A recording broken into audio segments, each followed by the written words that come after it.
everyone. My name is Emily, and I am here with Ferenc Gregor, the man behind a new horror anthology series coming out, in which part one is actually releasing at the Waynesboro Theater in Waynesboro, PA, next weekend on March 15th.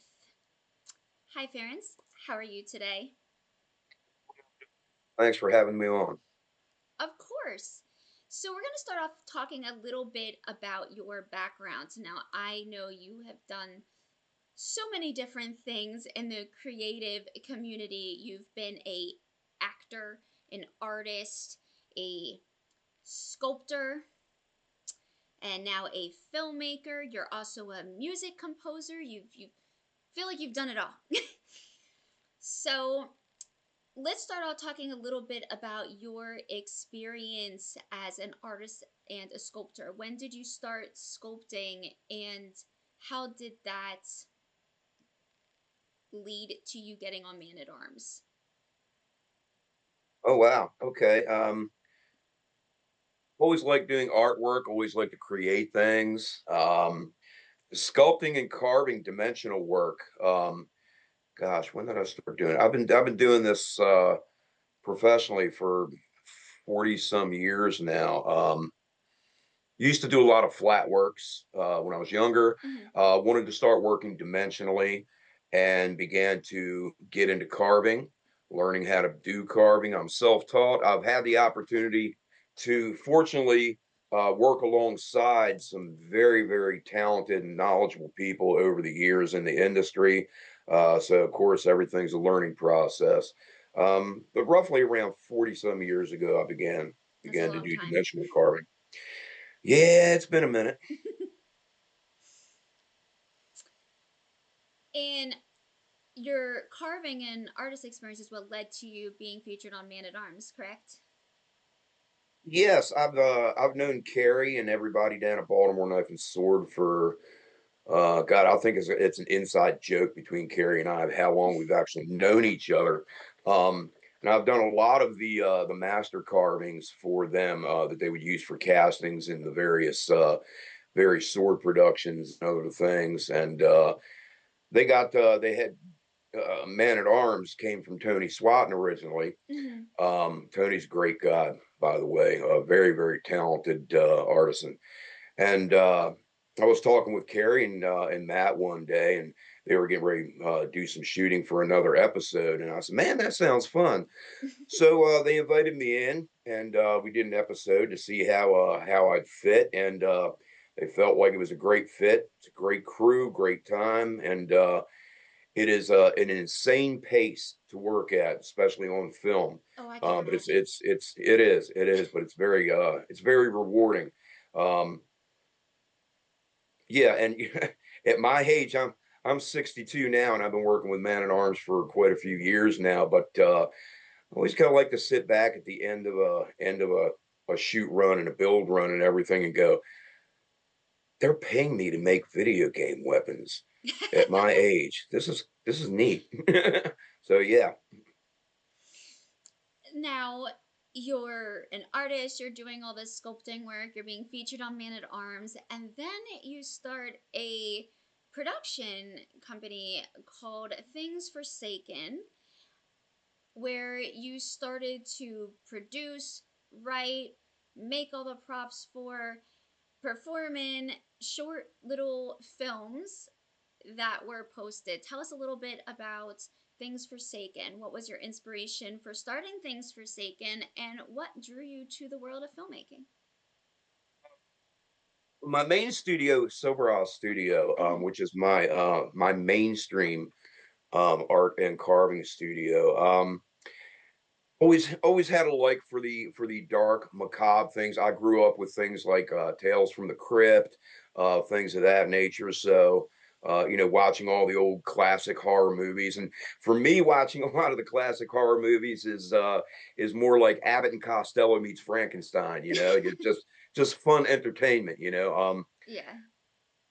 Man at Arms and a lot of the other build based shows are done somewhat documentary style. Hmm. For instance, someone would come in and say, "Hey, Ferenc, what are you working on?"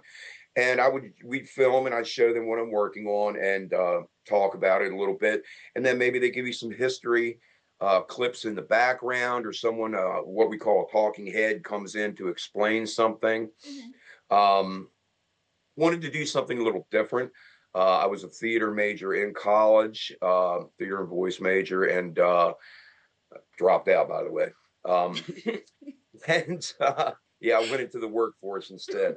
But I pursued that outside of the mainstream education, and I wanted to do something a little more different. Hmm. So what we did is we started writing original scripts and doing short stories and films where myself and I would bring in other artisans as well, to play the characters that were actors and artisans, and we would literally do the artwork and create these pieces live on camera, but while in character, while we're portraying the characters in the story. So it's a little different take. It complicates things a whole bunch because it's basically two different types of films and shows that we have to blend together cohesively. And we do the artwork and the create the pieces live on camera. It's not created offset and then brought in, and we act like we're doing it. When you see us craft something on the Things Forsaken Storytime Just Got Real series, you are watching these things being crafted live as it goes. Yeah, I think that I think that that's actually really cool because a lot of the times, like when you're featured on those shows, the products are already made and you're discussing the process of how you actually make it. But in this case, your viewers get to actually see you making something in real time. And, well, maybe not real time because it probably takes longer Um, than you, the you know actual what the video. But, the way that it works, and what you see on Man at Arms, you're watching us live do it there. Don't get the wrong impression here. mm-hmm. You are watching, they're filming us doing the crafting there. But when you're doing um, for lack of a better term, a short film dramatic story, you're acting in character and everything.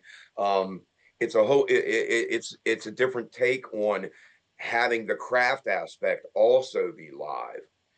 So it's live, we're doing a live Man at Arms, and most of the build shows, you'll see that. And yes, some of these things are extremely time consuming. So what you're getting are bits and pieces and highlights of the process.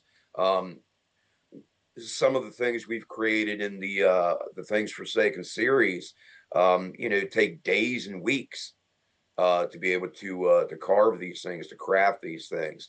Um, so unless you want to watch uh, unless you want to watch Shogun in one day, you're not going to see every last little thing. No, of course. And I believe as well, there's historical aspects to the storytelling too, right? You're embedding like actual parts of like history into your storytelling along with the crafting of these props, Yes, what so we to what we speak. want to do first, we want, they're films, Yeah. so we want to entertain people, but we also want to educate people a little bit.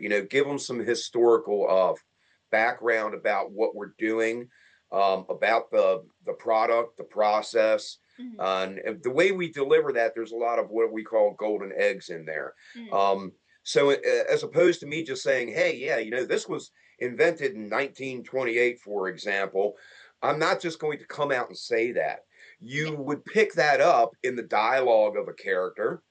You would pick that up, for instance, one of the very first ones that we put out was A Penny for a Poppet, and Hmm. we're doing the Frozen Charlotte porcelain dolls, little tiny porcelain dolls. It's the story that surrounds that. And there's one of the parts of the process for getting molds, plaster molds to separate is we use oil soap Hmm. to keep them from sticking together. So when I do this almost like a little commercial sponsor thing, and I, show the bottle of oil soap up there, and but if you read the label, you'll see the date, and that was the date that Murphy's oil soap, was invented. So there's a lot of little golden eggs in there if you really pay attention and watch. And uh, I want to entertain people, but I Hmm. want to hopefully get them to question and have to think about little things instead of just handing it all out. Because I think that that immerses someone a little bit more when they do that. Oh, yeah, absolutely. And it's unique and it's something different, which is always good. You don't want to see the same things kind of over and over again. Now, you have things Forsaken. You're making these videos, and now you're doing a feature anthology film. Tell us a Oh little bit yeah. about that evolution, going from creating things Forsaken and making these short kind of like historical craft like videos and storytelling to a indie horror anthology film. What was your inspiration for it? You know, a couple things really. Similar to the process for me in doing carving in different mediums of artwork. I wanted to work on a larger scale. I Mm-hmm. still do very small scale carving work as well in different material. Um, but I transitioned a lot into working natural stone uh, quite a few decades ago. So it's the material is larger, so I get to scale up. Of course, the applications, the artwork, everything involved is different than working in other material. And there's a lot of blend over with the short films as there is to doing something larger. But I kind of approached it in the same manner. Part of the reason it's an anthology of smaller stories put together as opposed to one giant long feature film. So kind of how this started is I kind of walked myself into it, like literally. I was getting ready to do a another short film for the series, Mm-hmm. and I said, well, let me do something on something I already create instead of creating a whole nother product. Because with the short films for the series, what we create there is available for people to purchase. This is part of what funds the studio, funds the filmmaking in the series. So wanted to dial it back a little bit and say, well, instead of having to create a whole nother product line that we can keep doing everything else and all the factors that come into the decisions of what that film and that product will be, I'll do something we've already been doing Mm-hmm. and kind of dial it back. Um, of course, I've got this curse to want to create all the time in whatever medium. Yeah, squirrel. So the build aspect for this particular product to me didn't have the bang for the buck. Mm-hmm. So if it was a do it yourself a tutorial, that would be cool. But plugging that into a storyline film it just didn't get me excited. Mm-hmm. So I decided to drop the build aspect altogether and go ahead and pursue doing an actual anthology film, you know, a bigger scale film, which is something you know I've always kind of wanted to do. So this was a good opportunity to trip over my own feet and fall face first into it.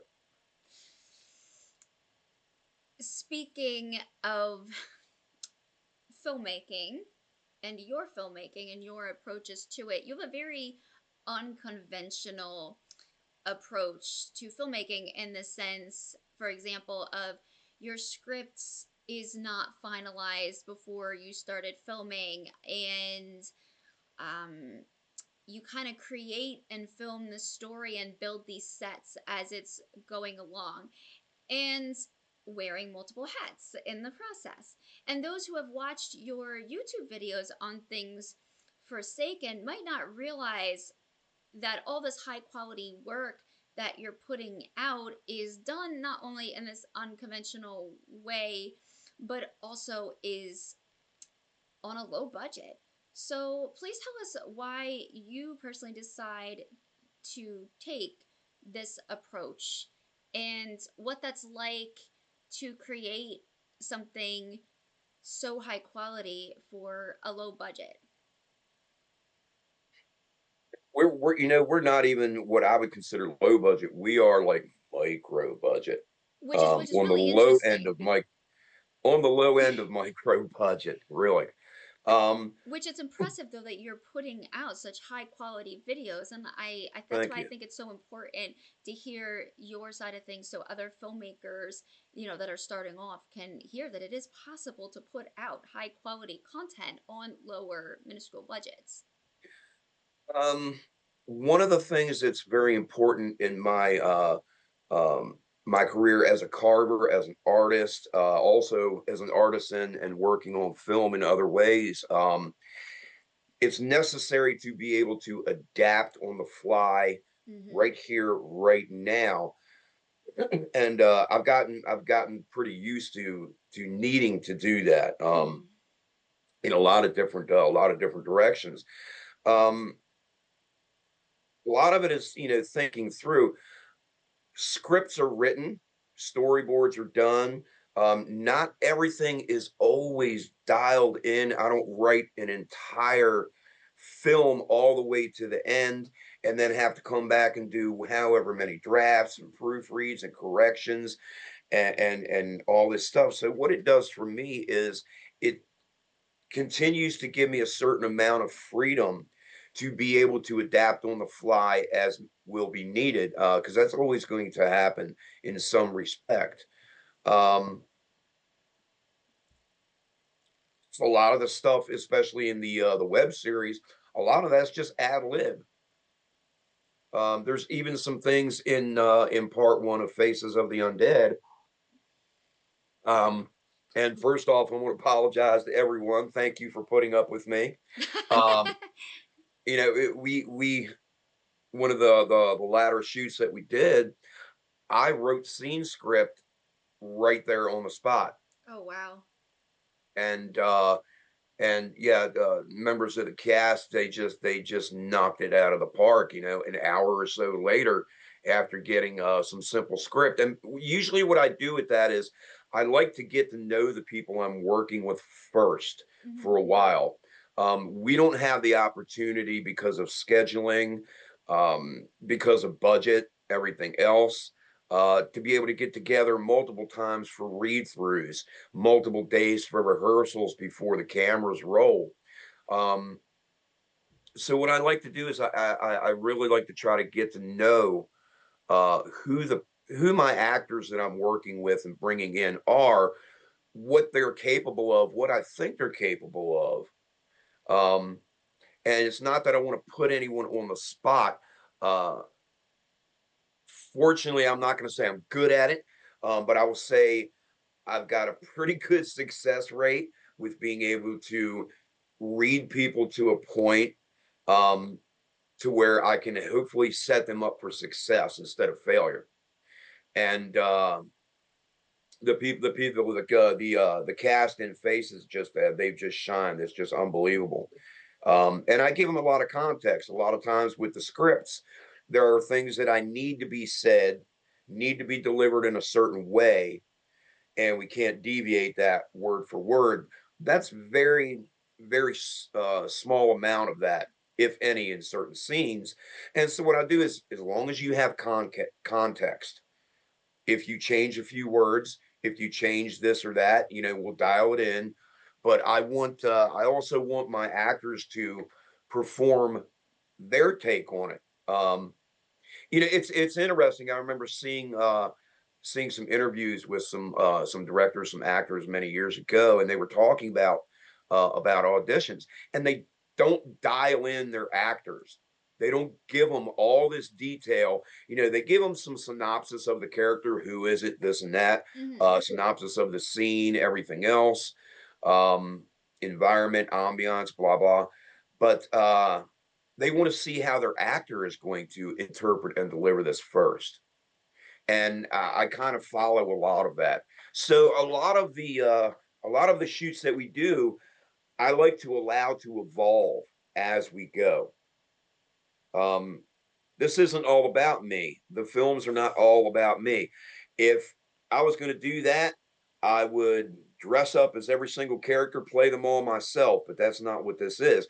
It is a team. It's a team effort, and everyone's contribution is just as important. So I try to keep that in mind. So, in a way, do you feel that your approach to filmmaking and allowing the actors to have a certain type of or certain level, I think, of involvement in the characters and the storytelling almost makes it appear more realistic in a sense, like it's happening more organically and flowing more kind of thing? Organic organic and more naturals is what are they, realistic is one thing, um, and the realism of it. When, for example, if I were to give you a part, a role Hmm. in a scene, in a film, what have you, and I was gonna write every last detail, and you're going to use your skill sets as an actor, performer, everything else to become that, and that's great. But there's a certain thing about Emily that you deliver naturally that's more quote unquote yours. Hmm. And when I can bring that out, I find the performances shine a lot brighter, at least in my opinion. No, that makes sense. No, I think that makes a lot of sense. Um, to dive a little bit deeper into the filmmaking process, what a lot of people might not know is that all the special effects and props that are used in your film are actually primarily created from scratch, including your sets and your backdrops. I got to experience seeing some of this firsthand in July when I was on the one shoot that you did. Tell us a little bit about that process and how long it takes, for example, to create a fake head and to do all the makeup on that and to make it look exactly like that actress and then have that set up to then do special effects with like fake blood dripping, for example. We use very, very little, and I mean very, very little VFX. That being, overlays and stuff like this for the special effects. I like practical special effects, which means we physically create the items, we figure out how to get it to work. Um, and it's an interesting thing, and it's a big learning curve because sometimes we'll create things and you can look at it and go, yeah, that doesn't, it looks okay, but it's like what looks okay here is not what you see on camera because Yeah. this is have to be created a certain way Hmm. so that it reads well on camera, not sitting here in a table in front of you in person. And there is a difference to that. Um, yes, we do create all of our own props in that respect. There's props that we've bought in here for sitting around on set. The majority, even of set props, a lot of times we create all the special effects props. Yes, we create by hand. There's a couple different processes for doing the reproduction heads, for example. Um, we've just got into 3D printing for scanning and 3D printing. So one of the first things I have to ask a an actor actress when casting, and if they're going to have to fulfill that kind of role, um, first off, are you claustrophobic? You know, Yeah. um, we've literally had people that you wouldn't work out doing a certain role because they were too claustrophobic to get their face cast, and how long their head cast. and how long does that take to get your face cast? If I am doing it by myself, 2, 3 hours total. Wow. Um, and that's not necessarily all 3 hours in the mask. It's a good hour or so uh in the mold material and everything because it's a step process. Um, the other thing that we do is like I said, is scanning for 3D print where we can scan you and then I can take the mold off of that. Is that a new thing then that you're doing? For us, it's new. It's been around for quite a while. 3D printing is one of the things that we've started working with. Justin Shiflett, who is a friend of mine. He's a graduate of Tom Savini's Special Effects School. Hmm. Um, Great guy, very knowledgeable, and he's been working with us as a consultant on certain things that we've created and do. And he's actually does a lot of 3D printing, and that's part of what we're creating some of the merchandise with now. Do you find that if you do a cast of an actor and then you also do a 3D print, that the 3D print plus that combination of the cast kind of helps you mold that cast more authentically to the actor visually? I prefer to do the physical casting of somebody, Hmm. as opposed to just working off of a 3D print. We have yet to do any of the cast members in 3D print yet. Like I Okay. said, we just started getting into this, new for us, and we're working mostly on the merchandising aspect of it right now. Um, there's different factors that can be problematic, obstacles and different. So they have their assets, they have their liabilities. Biggest liability about 3D print is I don't need to have you here all the time. Once I scan you, I don't need you anymore. Yeah. Um, the other aspect of that is we can sculpt different expressions Mm. and special effects. Somebody's getting their face torn off, this and that, blah blah blah. We have to do multiples. Um, what I would have to do physically, if I was physically casting your head, your face, I create a plaster out of that mold. Then we detail that, clean up any imperfections, everything. And then I would have to sculpt on that and put a whole nother mold. Still have to do that on 3D sculpt, but I don't have to keep pouring more plasters every time. Yeah, that makes sense. And in regards to the sets that you're building, about how long does it take you to put together a set Of when course, you're building that backdrops and such? yeah, of course that's relative. Depends on the set. It can take literally anywhere from an hour or two to a couple of few days or so. We're not into, again, we're micro budget. And a lot of the set stuff I do myself. Um, so we don't tend to build, go out and get a ton of lumber and build buildings and all this. My studio here um, doubles as my art studio, carving studio, as well as we set it up for various different sets. Hmm. Some of the outdoor sets, things of that nature. So it's pretty relative on how complicated it needs to be.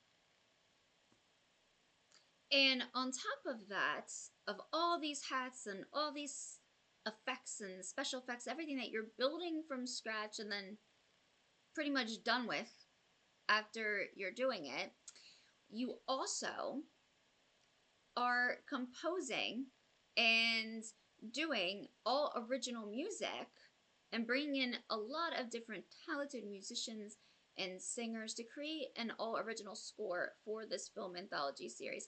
Tell us a little bit about that process as well and why you decided to go with creating original music for the film vs not using original music. Stuff with the web series, and it gets posted on YouTube, things of that nature. Using canned music, subscription music. Things go in tiers just like anything else. So you have usage rights, licensing rights, Mm-hmm. attribution rights, everything else.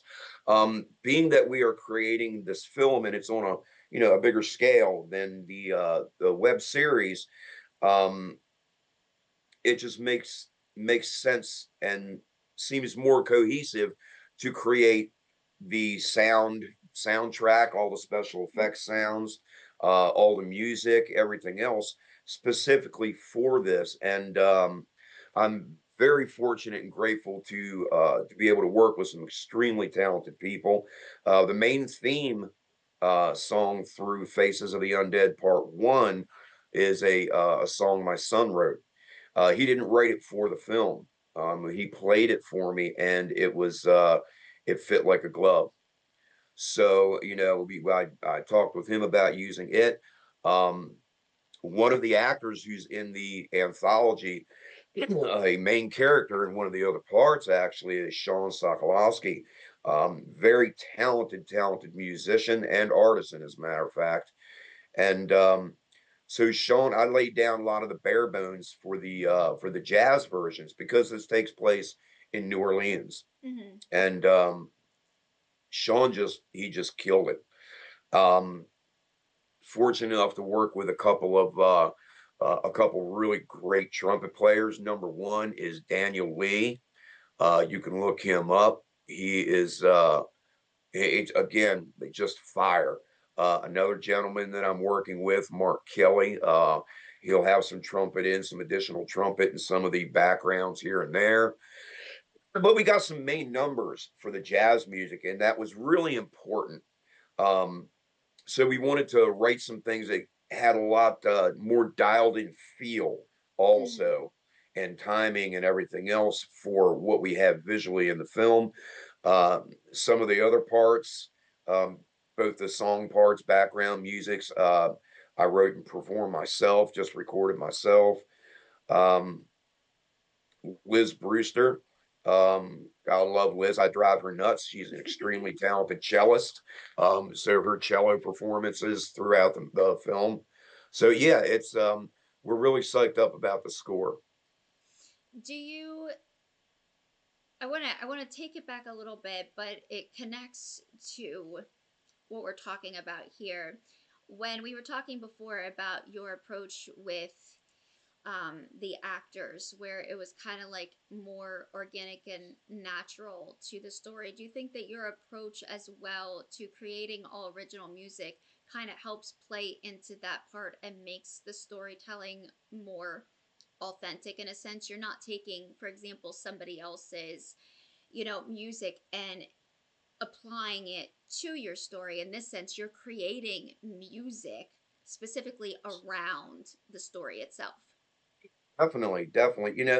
Sound and music is one of the senses, that we, especially watching a film, that we match in visually. Mm-hmm. Um, Not only the visual, but the music itself tells a story, the suspenseful build-ups, the little shockers, you know, when someone is sitting there and they have an expression on their face or something happens in the scene, you hear the sad music or the little happy music, the horror music, any of this kind of stuff, it definitely is more than just icing on the cake. It is Mm-hmm. part of the core that really conveys things. And to create the music and soundtrack for this, hopefully, really helps to embellish what's going on mentally, emotionally, anything else during the visuals. And again, for me, it's like I got this curse that I just want to create all kind of different stuff.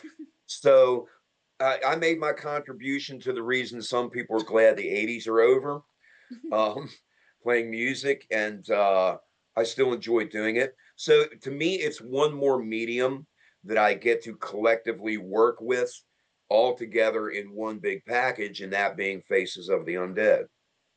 Of course. And for those of you that are watching, if you're interested in getting a little quote unquote sneak peek of the music that will be featured in part one of Faces of the Undead.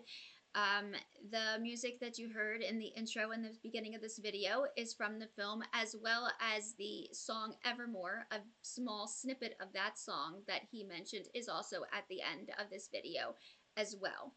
Now, before we get into a special sneak peek that we will be showing everybody today, I have one last question for you. What are you hoping that the audience will get out of watching Faces of the Undead? First and foremost, that they're entertained. Hopefully so. It is a horror movie. We don't go real heavy on splashing blood against the lens of the camera, screens, everything like this. Mm-hmm. I'm not putting that down. It's great. This is not a slasher movie, so to speak. And slasher movies are great. They're entertaining. I wanted to do something a little bit different. There's a very underlying plot message that goes through the series, and this being part one, um, is still going to be probably maybe a little hard to wrap their heads around when you first see this. You're going to want to watch it a couple of times because there's always going to be little things, just like most other films, that you'll pick up when you watch it again or Fun little again. You Easter know, eggs, so to speak. yeah, you'll see things different. You'll hear things you may not have before. Different things will click for you, so to speak. Um, this film is very much surrounds the turmoil, and there's a couple written statements at the beginning, at the end of the film that kind of embellish that idea um, of being caught up and not knowing what is real and what is not, and questioning that constantly, and still not knowing for sure. So there's a turmoil of being stuck in between. Um, that being, a lot of people suffer with that in in life, and so it's a little bit of a message of that turmoil. Um, Parts of this movie seem very segmented. They may seem confusing, disjointed. There's a reason for that. Part of that reason is hopefully the viewer will acknowledge that confusion, that disjointedness, because that's the point of view of this main character that is in that turmoil, because that's where he's at. He's confused, he's disjointed. Is he remembering this, or is this actually happening? Um, so there's a lot of things we want to hopefully leave the viewer questioning a whole lot, and hopefully they will realize and see and pick out certain things that clarify for them, as opposed to just handing them all the answers in the script, Hmm. to tell you exactly what everything is. And this should be more clear to everybody, I imagine, by the time part three releases. And then you have like a full completed part one, two, and three of this anthology series. Because I know with the anthology series, there's kind of always a little bit more given in each segment that kind of links them all together at the end. Yeah, even just the pickups in part two will shed a little bit of light on why this. If you watch things like a mini series, they want to leave you with a cliffhanger or this and that, and that's cool. Yeah. Um, but a lot of times, you can watch a mini series or a series film, and near the end of it, you got an idea of what's going on, but you don't have a complete picture Hmm. because you need to see the next one to kind of explain that a little bit. So that's a lot of where we're at. Okay. That makes sense. All right, so now we're going to move on to a really special treat that we have for all of you today, and that is a sneak peek. It's about 1 minute and 20 seconds from part one of Faces of the Undead. So, without further ado, here we go.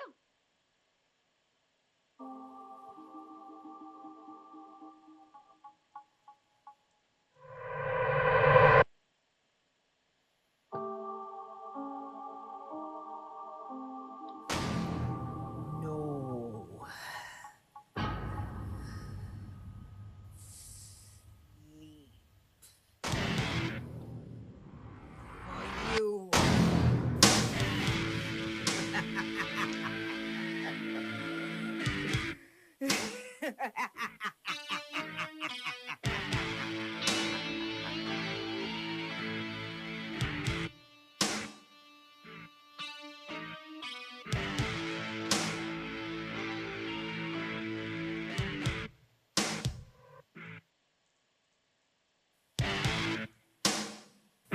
You thought death could release you.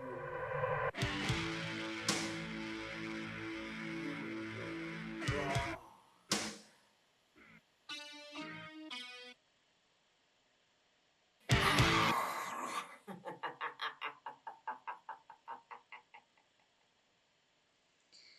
And that was a special exclusive sneak peek into part one of Faces of the Undead.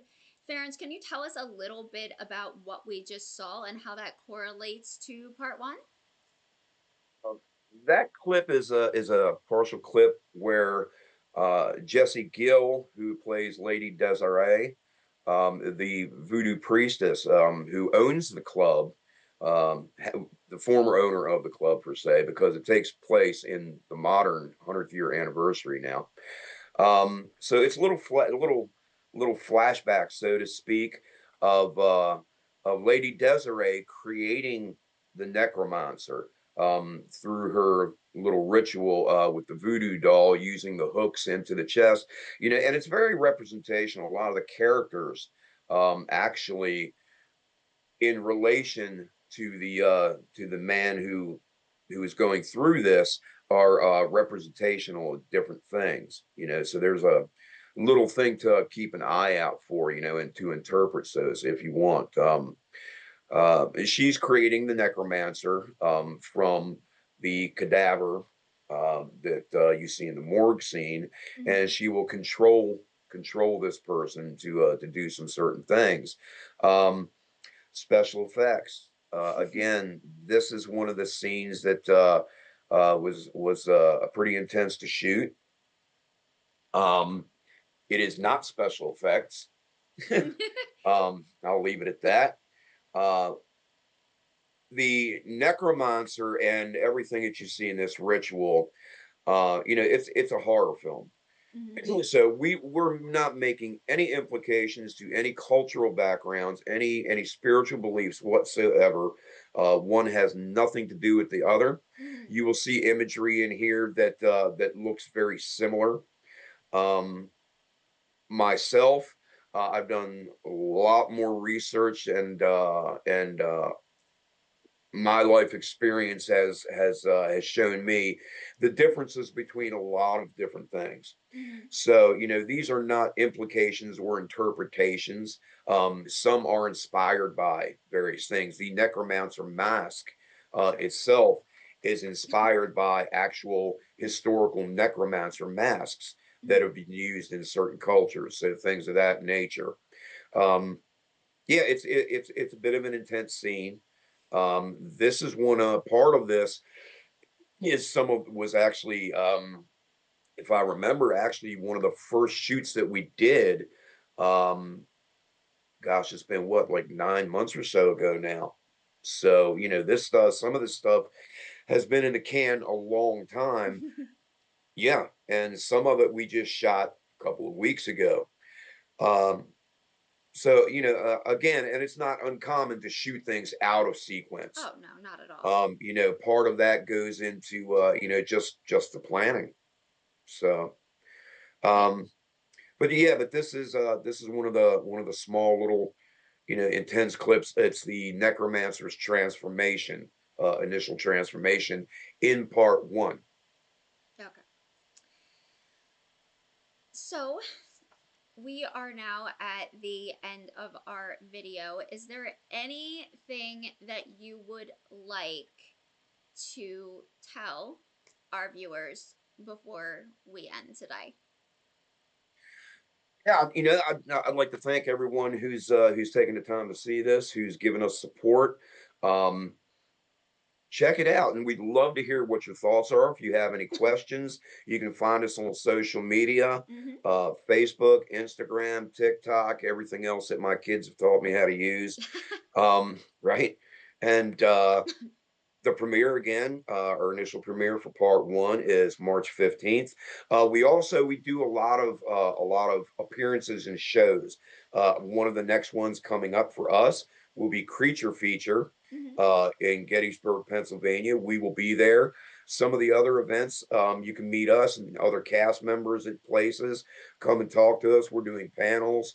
We'll have some things for signings, all that other neat, freaky stuff. Um, Thanks for taking time, Emily, and I appreciate having us on. Absolutely. Thank you for taking the time to sit down and talk with me as well. Just a reminder to everybody, like Ferenc said, part one of Faces of the Undead will be releasing at the Waynesboro Theater in Waynesboro, Pennsylvania next Saturday, March 15th. Two of his shorts that were produced on Things Forsaken will also be shown the same day earlier during a short film festival. And then part one of Faces of the Undead will be a part of a triple feature premiere event that Yes. night. You can Yes, follow. with two other films, Verlet and also The Only Ones will be showing again. Great flick, I've seen it. So come on and check out, all three films Oh yeah, after the mini movie mania. oh yeah, and if I remember correctly, I believe some of the actors that were actually in part one of Faces of the Undead are also in The Only Ones. Correct? Yes, yes. Nancy Ann Ritter. Mm-hmm. If you see this, hi Nancy Ann. Um, if you may Hi, remember Nancy. her as the girl in the bathroom from Scream. Yes. And Christopher Inlow. Uh, we'll see you at the premiere, dude. And yep, they are both also in The Only Ones. There are also some other cast members that are in later parts of Faces of the Undead anthology that are in The Only Ones. So we hope to see you all there. Yep. And I will be there as well. So, Yay. yay. Um, you can also follow, like Farron said, Faces of the Undead has an official page on Facebook and it has its own Instagram page. So does Things Forsaken is also on Facebook and Instagram as well as YouTube, where this video is. So please consider following and also subscribing. Faces of the Undead also has a crowdfunding page, and we have so many fun, great perks on there. Anywhere ranging from social media shoutouts to posters to signed movie posters to replicas of necromancer masks and voodoo dolls and crow masks. There's all sorts of fun options there. So you can find the link to that crowdfunding page to check it out and follow us below this video. Thank you so much again, Ferenc, for joining me. I hope everybody enjoyed this video and that you have a great rest of the day. We will see you at the premiere.